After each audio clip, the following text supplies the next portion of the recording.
भारत में 3 नए criminal laws लागू हो रहे हैं जो पुराने औपनिवेशिक युग के कानूनों की जगह लेंगे। संसद द्वारा पिछले दिसंबर में पारित किए गए ये कानून है भारतीय न्याय संहिता, भारतीय नागरिक सुरक्षा संहिता और भारतीय साक्ष्य अधिनियम। इन कानूनों का मकसद लीगल प्रोसेसर को आधुनिक बनाना और जुडिशियल सिस्टम को अधिक प्रभावी और निष्पक्ष बनाना है। इन नए कानूनों में कई महत्वपूर्ण प्रोविजन शामिल किए गए हैं। उनमें सबसे पहला है इनोवेटिव लीगल प्रोसीजर। 0 FIR का प्रोविजन किया गया है जिससे शिकायतें किसी भी पुलिस स्टेशन में दर्ज की जा सकेंगी। यह प्रक्रिया को सुगम और तीव्र बनाएगा। ऑनलाइन पुलिस कंप्लेंट्स और इलेक्ट्रॉनिक समन सर्विस जैसी तकनीकी उपायों को शामिल किया गया है जिससे कागजी कार्रवाई में कमी आएगी और संचार में सुधार होगा। Swift judicial processes. नए कानूनों के तहत मुकदमों के फैसले 45 दिनों के भीतर सुनाए जाने और 60 दिनों के भीतर आरोप तय करने के लिए सख्त टाइम लिमिट फिक्स की गई है। ये टाइम पर न्याय मुहैया कराने पर जोर देता है। संवेदनशील समूहों की सुरक्षा यानी प्रोटेक्शन फॉर वल्नरेबल ग्रुप। महिलाओं और बच्चों के खिलाफ अपराधों के लिए विशेष प्रावधान शामिल किए गए हैं जिससे संवेदनशील तरीके से मामले की जांच और तीव्र मेडिकल टेस्टेज सुनिश्चित किए जा सके। Expanded offences. नए कानूनों में झूठे शादी के वादे और नाबालिगों के सामूहिक दुष्कर्म जैसे नए क्राइम्स को भी शामिल किया गया है। इसके साथ ही आतंकवाद की व्यापक परिभाषा दी गई है जो समकालीन चुनौतियों को संबोधित करती है। इन प्रोविजंस के साथ नए कानूनों में कुछ विवादास्पद पॉइंट भी हैं जैसे क्लास 69 धोखाधड़ी के माध्यम से यौन संबंध को अपराध घोषित किया गया है। यदि कोई व्यक्ति झूठे वादों के साथ यौन संबंध बनाता है तो उसे 10 साल की सजा हो सकती है। आलोचकों का कहना है कि इससे सहमति से बने संबंधों को भी अपराध माना जाता है। क्लॉज 103 नस्ल, जाति या समुदाय के आधार पर हत्या को अलग अपराध माना गया है। ये प्रोविजन बढ़ते लिंचिंग मामलों को देखते हुए सुप्रीम कोर्ट के निर्देशों के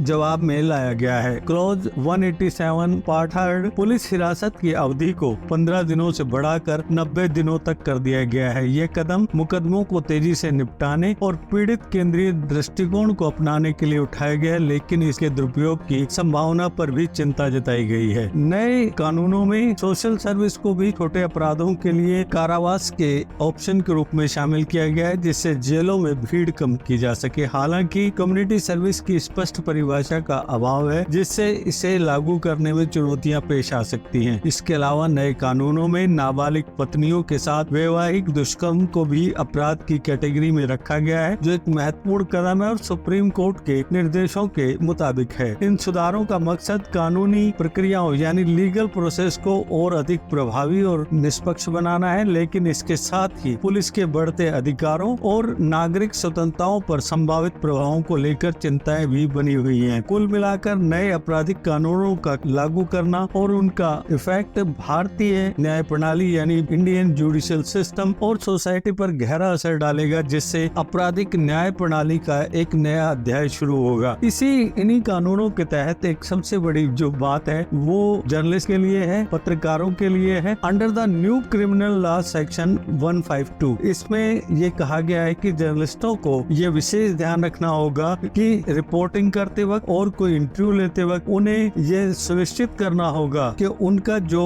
कंटेंट है वो किसी तरीके से राष्ट्रीय सुरक्षा, एकता और अखंडता को प्रभावित ना करे। तो ये जानकारी हमारे पास जो थी वो हमने आपके साथ साझा करने की कोशिश की है। आपको ये जानकारी कैसी लगी कृपया इनबॉक्स में अपनी राय से हमें अवगत कराइएगा।